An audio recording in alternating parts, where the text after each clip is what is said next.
Halo, perkenalkan nama saya Wida Zulaika Noviana Astuti, NIM 8602755353. Di sini saya akan memaparkan tentang Automated Online Proctoring atau disingkat AOP.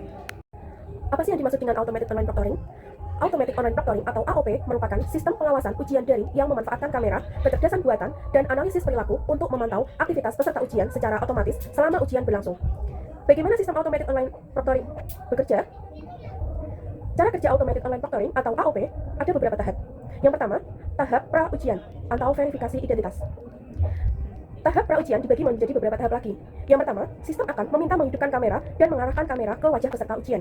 Yang kedua, sistem akan meminta peserta mengambil foto selfie untuk dicocokkan dengan foto kartu identitas, KTP atau KTM. Dan yang terakhir, kamera akan menangkap gambar kartu identitas fisik peserta untuk mencocokkan data, nama, dan foto. Tahapan yang kedua adalah tahapan selama ujian. Tahapan selama ujian juga dibagi beberapa tahap. Tahap yang pertama adalah pengawasan audio dan video. Apa sih pengawasan audio dan video itu? Yang pertama, sistem memantau apakah wajah peserta tetap di depan kamera. Jika peserta menoleh atau menunduk terlalu lama dan meninggalkan kursi terlalu lama, maka sistem akan mencatatnya sebagai kecurigaan. Yang kedua, jika ada orang lain yang tertangkap kamera masuk ke dalam ruangan, sistem akan langsung mendeteksinya. Dan yang terakhir, mikrofon perangkat akan terus merekam suara di sekitar. Sistem dilatih untuk membedakan suara bising latar belakang, contohnya seperti kipas angin, dengan suara mencurigakan, contohnya suara orang berbisik atau membacakan soal. Tahap yang kedua masih tahap selama ujian. Yang kedua adalah pengawas perangkat lainnya. Sistem biasanya mengunci Prambanan atau browser agar peserta tidak bisa membuka tab baru untuk mencari jawaban di Google dan menyalin tempel teks. Dan masih ada di tahap 2 juga, ada tahap analisis perilaku. Meskipun tidak semua sistem sangat ketat, sistem AOP dapat mendeteksi jika mata peserta terus-menerus melihat keluar layar. Selanjutnya, tahap yang terakhir adalah tahap pasca ujian. Di akhir ujian, sistem akan menghasilkan skor total yang diperoleh peserta ujian. Apa manfaat AOP dalam menjaga integritas akademik? Berikut ini adalah manfaat AOP dalam menjaga integritas akademik. Yang pertama, mencegah joki dan pemalsuan identitas. Yang kedua, mengurangi kesempatan mencontek. Yang ketiga, meringankan tugas pengawas. Yang keempat, pengawasan skala besar dan konsisten. Yang kelima, menyediakan bukti rekaman digital. Yang keenam, mengamankan kerahasiaan bank soal. Bagaimana universitas melindungi privasi mahasiswa? Universitas terbuka atau UT sebagai pelopor pendidikan tinggi, terbuka dan jarak jauh di Indonesia dengan jumlah mahasiswa yang sangat besar, memiliki tanggung jawab besar dalam melindungi data pribadi mahasiswanya. Berikut ini adalah langkah-langkah universitas melindungi privasi data dan data pribadi mahasiswa.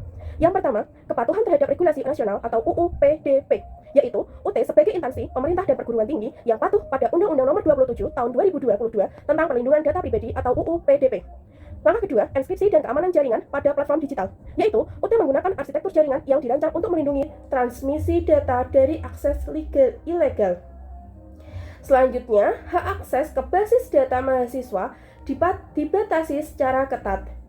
Hanya staf atau dosen atau tutor tertentu yang memiliki kewenangan berdasarkan tugasnya yang dapat melihat data spesifik mahasiswa.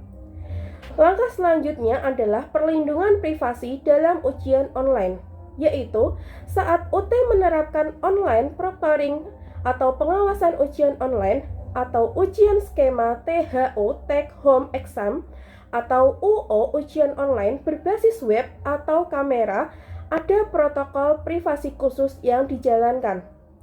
Yang pertama, data rekaman video, audio, dan foto verifikasi wajah saat ujian tidak dipublikasikan ke publik.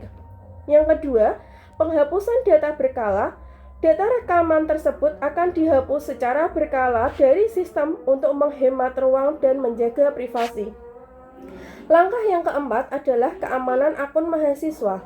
UT mendorong dan memfasilitasi perlindungan privasi dari sisi pengguna mahasiswa melalui kontrol akun.